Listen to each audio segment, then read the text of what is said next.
there guys, welcome to another episode of Project Zippy. Just a quick one after work again. I'll say a quick one, I'll get as much done as I can obviously, but yeah, not got all day anyway. Get this panel welded in today, in about there, I think, that'll be about right. So yeah, that's where we're at with it. Hopefully get that patched in and see what else we can get done really, probably just that. Anyway, sorry, rambling, let's get on.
Okay then guys, I just realised I didn't do an outro for the clips that you've just watched. That was done on, I think, Sunday last week, and it's now Thursday.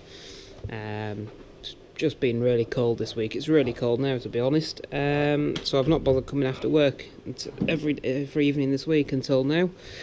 So yeah, we got some of that front part of that sill all chopped out at the end of the last day that I was here. The back I've sort of peeled away a little bit more, but not that much.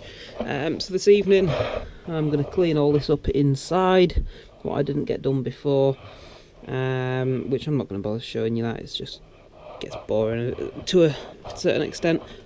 Just remembered I need to buy one of those. That'd be a good idea, buy one of those, remember that. So yeah, so I'll clean that up tonight and probably peel away a bit more of this. But as I'm not going to be here long because it's absolutely freezing, it's about -2 outside and it's no warmer in here, so yeah, that's where we're at with it. I'm going to do those little bits tonight off camera because I just really can't bother. I want to just crack on with it for an hour or so before I disappear into the warmth. So yeah, there we go. thank you very much for watching this video, guys. Like the video if you liked it, subscribe if you have not already, and I'll catch you in the next video. Bye for now.